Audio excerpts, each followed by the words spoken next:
Jay, we learned of two, I'm going to say fellow South Carolinians because we were there, who were killed in Mexico. And so, my question to you is one, how dangerous is it for us as Black people to continue to travel the world, right? Travel in certain places, certain countries. And then how do we continue to protect ourselves while we're out there and we're still dealing with all of the other collective traumas that's affecting Black people today? Well, about traveling across the world, first of all, condolences to the two families of the two people who lost their lives. I think it's dangerous to travel anywhere. If you're going to the wrong place, it's dangerous to go to New York. It's dangerous to certain parts of South Carolina. Danger is everywhere. We got to stop being afraid to leave our nest or our close, proximity, what we're used to. We got to travel. We got to get to see the world. But just know that if you don't want to go to certain parts of Chicago, you don't want to go to certain parts of New York, LA, South Carolina, because South Carolina, have some real grimy places in there. It's the same way everywhere. People, have grimy people every place. We got to go back to why they were there. That's the sucky part. It's sucky that they're dead. You know, Dialing it back a little bit because that's of course the highest thing on the totem pole. But right after that is they went there for a young lady to get some surgery.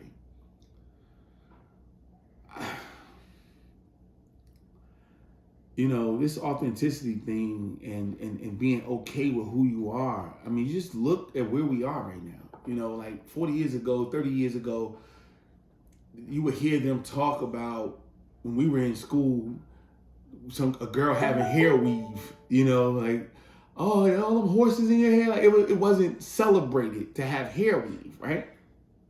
Then now that's just became a thing of the past.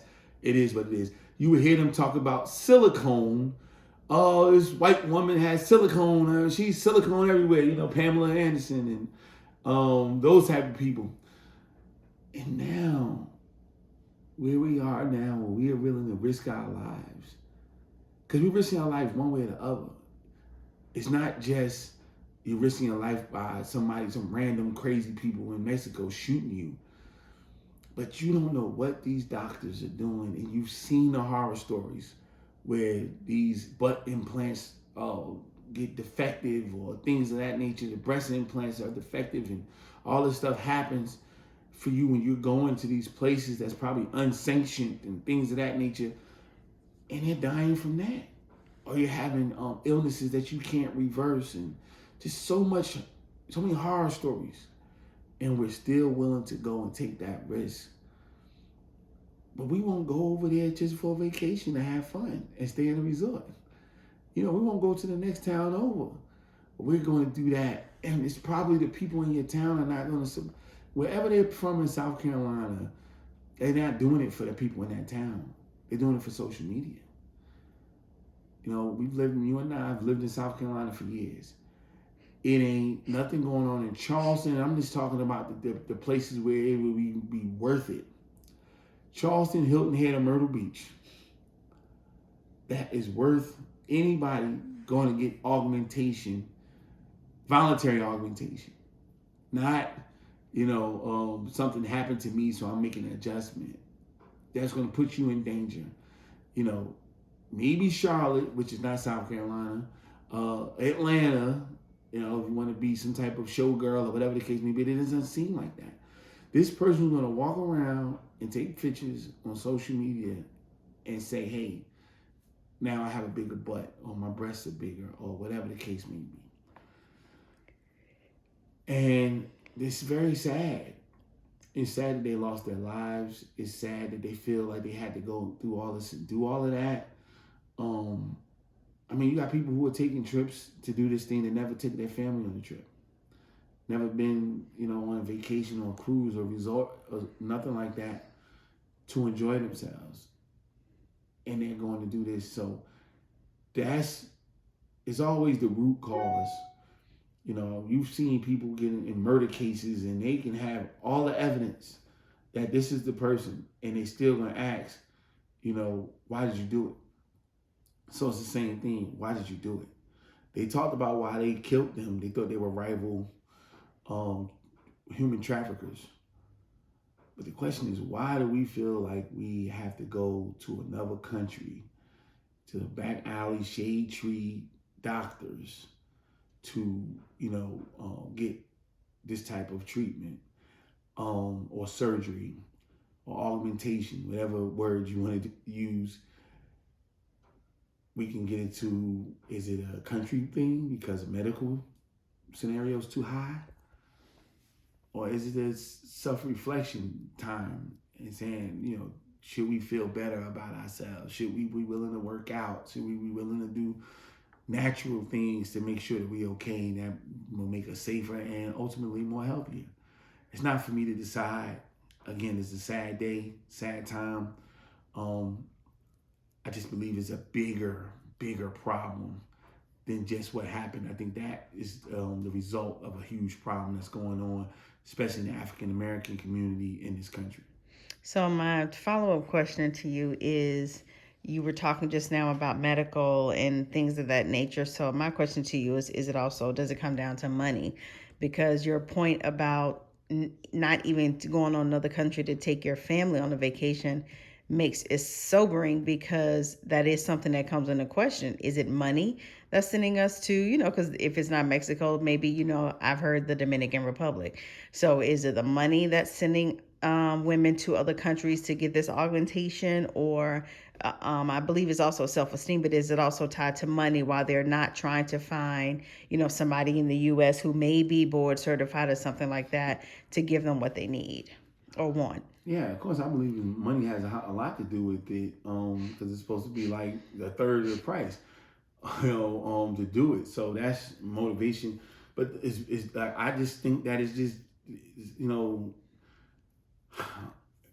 our identity crisis is just so horrible right now. It's wow, man. Like, wow. Are we not telling our sisters or our brothers? Because brothers are doing it too.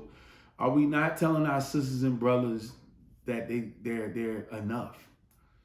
They look good enough. They're worthy. Are we not doing that? Like, what are we not doing? I hear all the horror stories about social media, and they have these filters, which is the devil, literally, that they're immediately augmenting things, making you look like something that you're not. And then you see other people who, they master it, right? And they're on social media every day looking, flawless. And you start to feel like you're not that. You're not enough. You need more. And I just pray that we get away from that. And I said it's the devil. I saw a sister that I went to school, went to college with, and I was rooting for her because she had a struggle while we were in college, and it seemed like she had bounced back from that struggle, and she filtered up. And I saw her in person and didn't know who she was, literally. Like, and it was the middle of the day. It wasn't like morning. I went to the grocery store. But I saw her in the middle of the day and did not recognize her because she was nothing like the filter. And this is a expert professional photographer who uses Photoshop. But we were always in training. We learned to not overly Photoshop anything or anybody, especially when shooting individuals, because you want them to look like, people to be able to recognize them when they see them in person and don't look like a different person. And this is what they're doing. And so I bring that up because we're being fooled. And this is prompting people to take these risks. It's prompting people to take these risks because again, I'm just thinking about South Carolina. I can't think of a city, and you can maybe help me out. Besides the ones, Columbia is not big enough for all of that, and there's not enough that come through there. Bunch of college town. It's a college town, and politicians. Greenville. No, that's in the mountain. In the back, close to Clemson University. That's about it. So, a lot of the rich people come to the coast. They come to Charleston, they come to Myrtle Beach, they go to Hilton Head. And they're not from there. I don't think they're going to be on the beach, on, none of those beaches with those rich people. So I just don't know, man. So I'm assuming, and I could be wrong. I'm just putting it out there that they're doing this for social media. Ooh, that's scary. They're doing it for OnlyFans or these type of things that they have now, and it's just scary, man. That is terrifying.